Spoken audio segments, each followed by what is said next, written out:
Okay, we're live. Hi, everyone.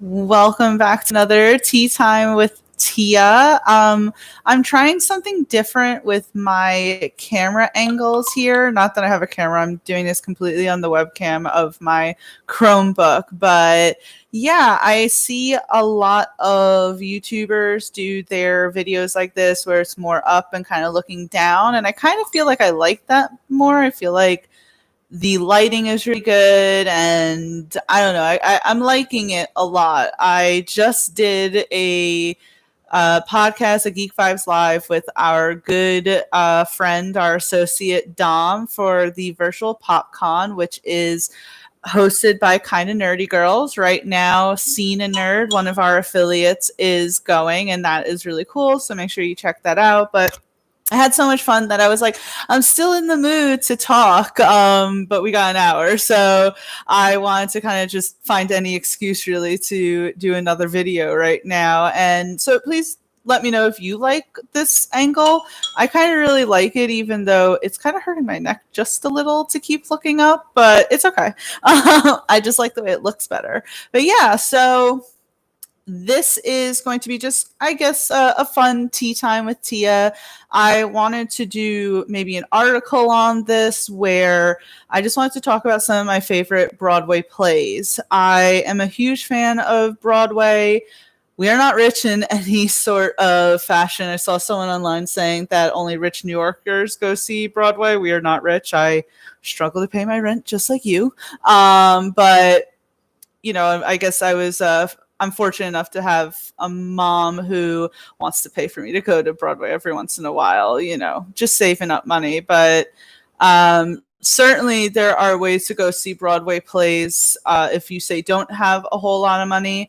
I know that they do a lot of discounts and all that, but unfortunately, Broadway is not going to be reopening until 2021, which is weird considering Disney is opening and all that during this pandemic. And unfortunately, Broadway is not opening right now. And I guess that's because if you go to Broadway, you will know that the seats are very close to each other, and that is certainly not great for social distancing. So I suppose I do understand it 100%. I just feel really bad for the actors out there who are now out of a job until 2021. So hopefully they can all find a way to get back up on their feet at some point. But yeah, I love Broadway. In high school, I did a lot of the school plays, and I really kind of fell in love with the whole aspect of standing up on stage and acting to a room full of people. So I'm only assuming that is why a lot of Broadway stars do it for themselves.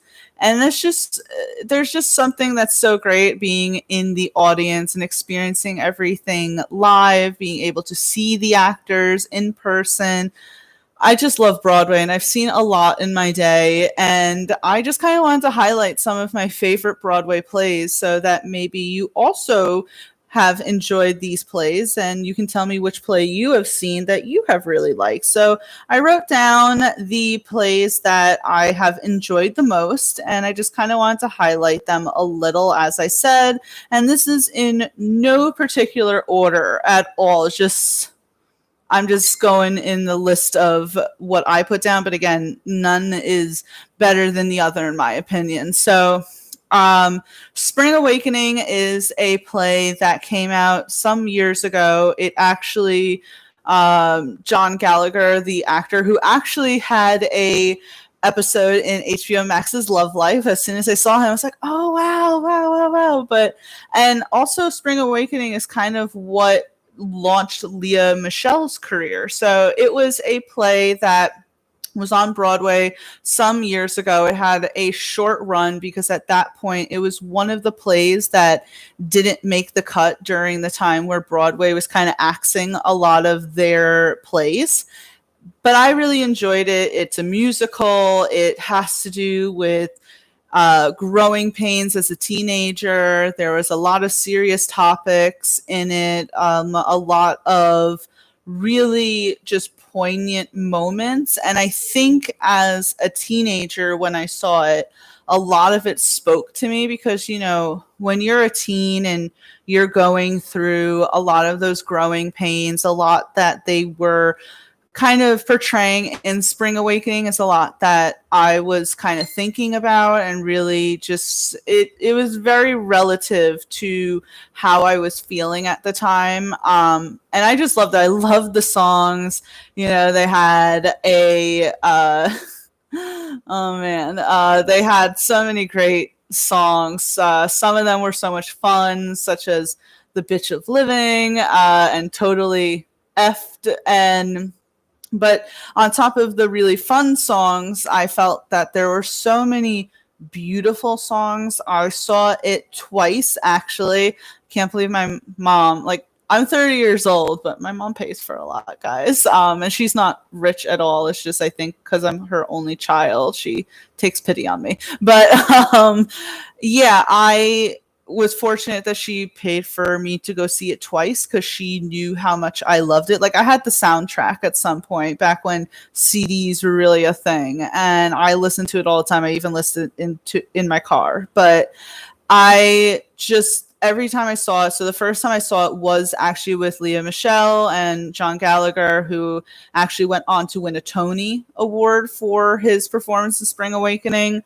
And the second time I saw it, the understudies were playing those same parts. Sorry, everyone.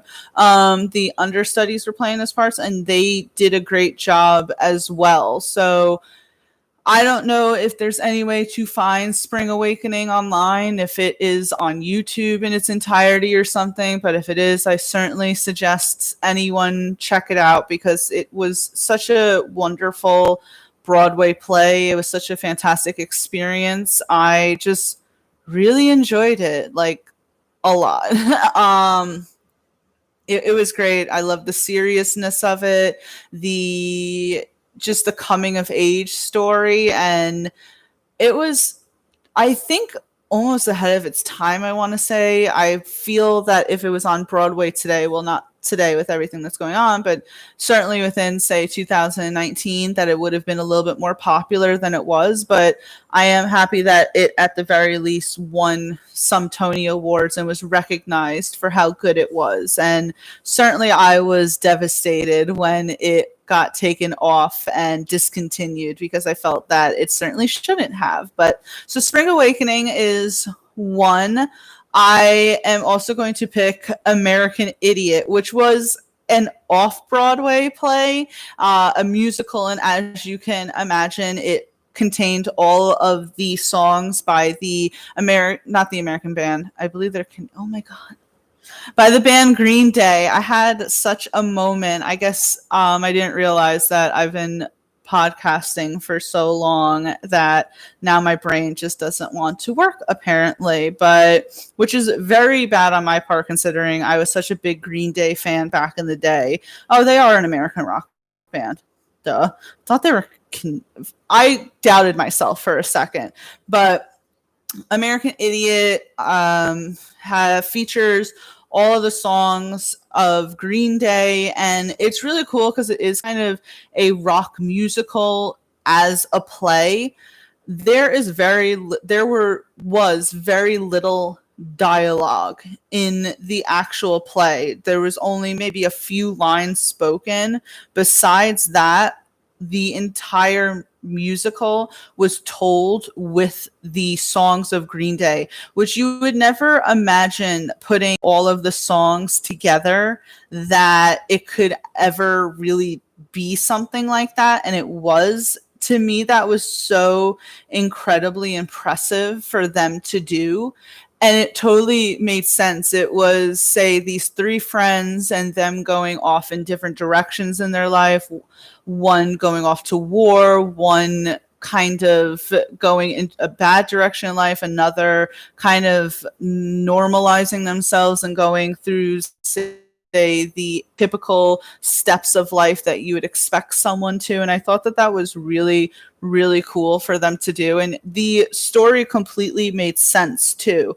You could gauge exactly what was happening as they were singing songs. And it was really kind of cool seeing it all done through songs of Green Day. I mean, certainly as I said, I was a big fan of Green Day back in the day. Not that I am not now. It's just when I was, say, a teenager, I was certainly more in a music mode than I am now. Now I kind of just listen to a lot of podcasts and audiobooks on my way to and from work. But huge Green Day fan, and it's funny because the gentleman who played the main character in the play was John Gallagher as well. And I will say that John Gallagher was fantastic in it, but literally I saw it and then it only had maybe another month running. And they said that the lead singer of Green Day, Billy Joel Armstrong, was going to, in fact, step into the role of John Gallagher and finish off the play. And again, I love John Gallagher in it, but I was upset that I didn't get to see Billy Joel Armstrong in that role. But still, it was really cool. I remember going to see it, and it was me and my boyfriend, and as we were, say, leaving it after the play, because all the actors and actresses had come out for their bows, we all applauded, and then it went dark and the curtain went down, and that's when you're like, okay, it's time to leave. And just as we were, say, halfway out, then suddenly the curtain came back up, and it was all the cast on acoustic guitar singing Good Riddance, and that's one of Green Day's biggest songs, and it wasn't actually featured in the play, so we immediately ran back to our seats to watch that, and that was just such a fantastic experience. So it was just so cool to see an entire story played out with Green Day's songs. That was just so cool, and that's an experience that I will never forget. How amazing that was! It was great. It was fantastic. That's all I can really say about it. But the next one that I really liked was Book of Mormon, which everyone knows is such a huge play by the creators of South Park. And I remember when the Book of Mormon first came out that I really wanted to see it because I did really like South Park. But when it came out, it was so popular that it literally, the tickets weren't going back on sale for another 3 years. That's how sold out it was that literally it had a 3-year waiting time. So I, in my head, never thought that I was going to be able to see Book of Mormon. It was one of those things where I was just going to hear everyone talk about it and never see it. And last year, 2 years ago, I can't remember now, but it was my birthday, and my mom said to me, I got tickets for a Book of Mormon. Oh, I mean, I feel like it's the same way that some people feel about Hamilton, which I did not see on stage, but now that it is on Disney Plus, I can finally see it. But that's how I felt with Book of Mormon. And admittedly, it was not my mom's sort of humor, so she was definitely a good sport in going to go see that, considering it, I don't think, was in her taste necessarily. I mean, she wasn't a South Park fan, so thank you, Mom. But yeah, Book of Mormon was great. It was every bit as funny and hilarious. I believe the Daily Show's Jon Stewart said a quote at the time that if, say, aliens came and saw us, like the example of what they see or something like that, I mean, that's how good it was. And I agree completely. If you know South Park, they always kind of have this thing of mentioning the Mormons. I think it was just something of interest to them. They dedicated an episode to it and have mentioned it throughout their show, and to play kind of goofing a little on it. I mean, this is, if you watch South Park, they offend everyone, so it doesn't surprise me, but the songs were great. The sets, the actual story, because first of all, I didn't know anything of the Book of Mormon. I knew just that, of course, it was called the Book of Mormon, and obviously was going to take jabs at Mormonism, and had really no idea about the story itself. When I got there and sat down, I was like, holy shit, how are they going to pull this off? And they did. I thought it was great, and it even had some really poignant moments. It had some heartfelt moments in it. It really was just an all around great play that I was so thankful. And I sat there and I said to myself, I am so happy that I'm finally seeing this, because it was worth it. It was absolutely worth waiting the amount of years that we had to wait to actually see it. And I'm glad that I finally get to, that I finally got to say, like, hey, I've seen the Book of Mormon. And it was just great.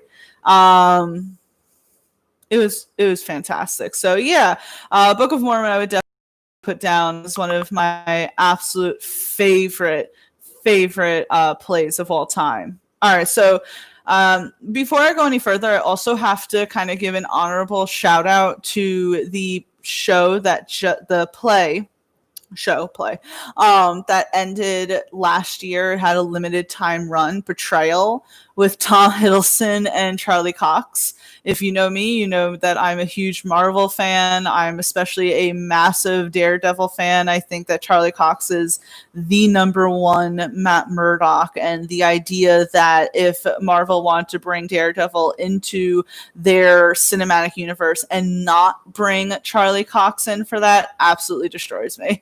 And Tom Hiddleston, of course. I mean, Loki, I feel like originally is what got me into the MCU. Of course, the first Iron Man was great, but it was, I think, Loki that kept me going back in the beginning, at least in the first phase. So to be able to see them in person was insane. And we were close too. And I remember sitting there going, oh my God, there's Tom Hiddleston and freaking Charlie Cox. The story itself, it was very simplistic. It was a very good play. It was very grounded. It was short. It was only like an hour and 20 minutes or so. It had no intermission. That is something that's very unusual for plays. Plays always have an intermission in between, but this did not. And I remember when we went to go see Betrayal, I don't know why they get you, right? When you go in, you automatically want to get something from their bar, even though the wine they have there is not good at all. It's very, very not good. And it's insanely expensive. It's $20 pretty much for one cup. But we regardless got a drink there. It wasn't wine. I forgot what it was, but they said to us, oh, we can't put any ice in it because we don't want the rattling of the ice while the play is going on, because it was a very quiet play. So that's something that stood out to me. And they said that if you went to go use the restroom during the play, that you couldn't return to your seats. And I felt bad because there was only about 20 minutes left to the play. And I'm sorry, Mom, that I'm calling you out, but she had to use the restroom really bad. And she had to see the rest of it from the back, which again, the theater wasn't very big. So she was still able to see it. But as an honorable mention, Betrayal was really good. I think while the story was good, it was very personal. It had to deal with relationships and all that. Of course, its biggest draw was the fact that it had Tom Hiddleston and Charlie Cox, who are both phenomenal actors outside of their Marvel careers. But let's move on. I promise I only have a few more here. Lion King. Those are the big guns, pretty much. Lion King has been around for a while. It is an absolute masterpiece of stage and storytelling. This is a funny story. I always have these funny stories with these plays, apparently. But I remember as a kid, I really wanted to see Lion King on stage because Lion King was one of my favorite Disney movies. And when I found out that it was on Broadway, I really wanted to see it. And my mom kind of refused because she really, I think, wasn't very interested in seeing that on stage. But finally, for my 16th birthday, she was like, okay, let's go see it. I got tickets. Okay. So we go. And before the play starts, my mom looks to me and she goes, if this is bad, because my mom has particular tastes. Love Mom. But she goes to me, if this is bad, I'm never taking your suggestion ever again for a Broadway play. It's like, okay.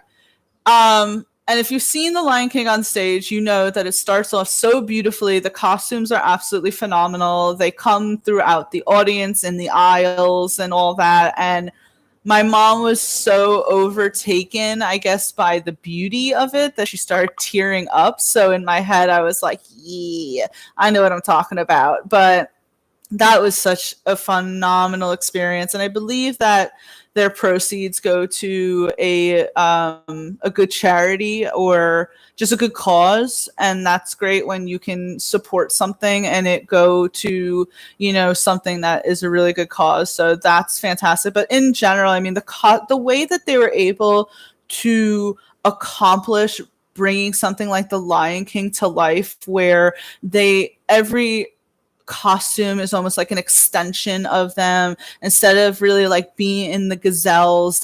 You have actors who are just kind of like with the gazelles and stuff, and the way they're dressed, how they're able to act. I mean, you would never think that they would be able to really accomplish something like Lion King, where it's all animals, but be able to do that so well on stage was just so great that I loved it. I loved every single second of it. To me, it's one of the most beautiful if not, it was the most beautiful play that I've ever seen. It's probably one of the most beautiful plays on Broadway ever. If I was listing that would definitely be number one. But of course, this list is out of order. So, but yeah, that would be the number one. Lion King was phenomenal. The next one is another off-Broadway play, but I have to mention it, and it is Avenue Q, which is, if you don't know anything about Avenue Q, it is like adult puppets. Think Sesame Street with very adult themes, a lot of profanities, some sex scenes even, which was kind of weird, but it's like the Lion King, how they were able to accomplish that. I thought it was interesting what they were able to do with Avenue Q. Most of the time, if you watch something, say, where there's puppets, say with even Sesame Street, you'll have where the person is underneath and they have the puppets above them. But they didn't do that here. If anything, the actor was acting alongside their puppet. So you'd have the actor who's dressed in black, but they'd have the puppet in their hands like this, and they're acting, and it never took away from it at all. It was just kind of cool that they decided that they were going to go in that direction and do that. I appreciated it. And there's a lot of songs in Avenue Q that I think are relevant even to this day. There's a lot of storylines that they do. And I think in general, Avenue Q came out during a time where it's like we needed to hear the things that they were talking about. It was very poignant and prominent for that day. And I just remember seeing Avenue Q and just really enjoying it. The songs certainly stuck with me, to the point where at that time, even people who had never seen Avenue Q knew a lot of the songs and they would reference it. So Avenue Q was fun. Avenue Q was a lot of fun. I would definitely go see that again. I don't know if it was playing at all anymore, but they should certainly consider bringing it back to the big stage, because I would 100% love to see it again. The last one here on my list, and I promise I'll let all of you go, but the last one on my list is another Disney play, and it is Beauty and the Beast. Like the Lion King, it had such a grand set. The costumes were fantastic. The musical numbers were insanely good. I mean, in the cartoon movie Beauty and the Beast, Be Our Guest is probably their huge show-stopping moment, and it is every bit of that in a live action capacity. How they were able to move the sets and all of that accomplished was so great. Yeah, I mean, it was fantastic. It was really great. I think that it definitely would go right underneath Lion King as far as, say, how I would rank plays. It translated really well on stage, and it definitely did a better job than, say, the live action movie. All the tea. This is tea time with Tia. All the tea intended there. As I was talking about that, because I have seen quite a few Broadway plays, so of course there are going to be those that I completely forget about. But as I was just talking about Beauty and the Beast, I thought about the other Disney one that I saw that I thought was really fantastic was Aladdin. And I promise this will be the last one. But yeah, no, Aladdin was a great. Sorry, guys, I'm just looking up because I want to make sure that I give the actor his due diligence here.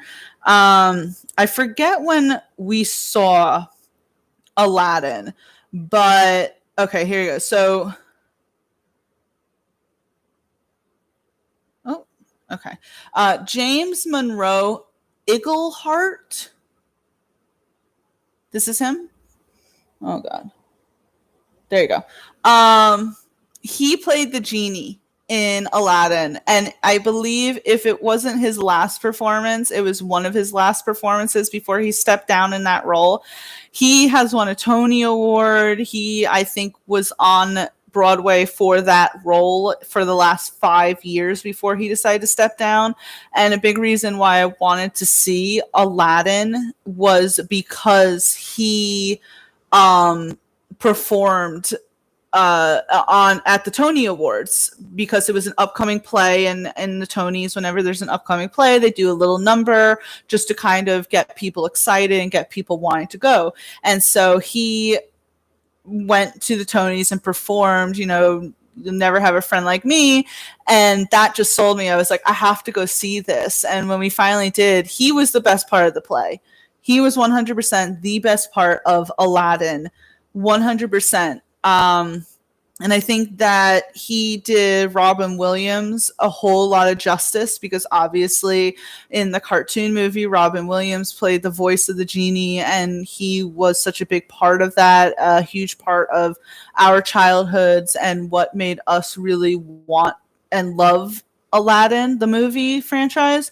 And this actor did that role such justice. He had a fantastic singing voice. He had this insanely great presence on stage. He knew how to command the audience. He was very physical, and that just was so impressive to me. And so while I still think that Lion King and Beauty and the Beast play-wise are above Aladdin because of James, this actor, I have to throw it in there because he was so worth it. And I just hope a lot of good in his career because he was so great in that. But I have pretty much talked myself to death, not realizing how much I've actually been talking today, just coming off of an hour podcast and now having done this for about the last 27 minutes. So I just really wanted to come on and talk about my favorite Broadway plays, because I feel like that's something not everyone speaks about.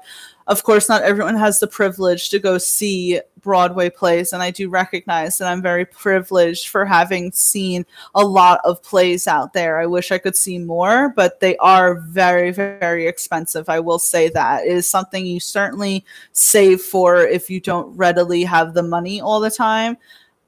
People would tell me that there are ways to go see Broadway plays for cheap. I just never found out about them, but you guys are all resourceful. I'm sure you could find that out. But yeah, so unfortunately, Broadway is not coming back until 2021. I wish all of the actors out there the best, and I hope that they are all staying well during this time. And just know that people like me really can't wait for Broadway to open back up so that we can all continue enjoying the art that you provide for us. But yeah, please make sure you like and subscribe down below. Let me know what your favorite Broadway play was. Of course, you can find me online on Twitter at TiaFabi. I would love to have a discussion with you about Broadway as well. And of course, you can find us at Geek Vibes Nation. We are on all social media platforms. You can go to our website, which is geekvibesnation.com, and see all of that. And please just make sure that you help support us. Again, Virtual PopCon is going on right now, and our friends Scene and Nerd are there, and you can check that out right now. Kind and Nerdy Girls, who are another group of friends of ours, are hosting the event at this moment. So make sure you check that out. You, of course, can always find us promoting their stuff on our social media platforms. On top of that, we have Geek Vibes Live, Top 10 with Tia, Scene a Nerd, They Call This a Movie, Stranger Damies, Gamer Vaults podcast, Wrestling Geeks Alliance, Skates the Throat, Marty and Kathy's Coffee Talk, so many other podcasts that I'm sure that I forgot about. I felt very bad before as we were signing off at Virtual PopCon. I forgot Scene a Nerd. So please make sure you check them out. Will and Sarah are really great people and they're very talented. So yeah, hope everyone has a great rest of your day and a fantastic Sunday. All right. Bye.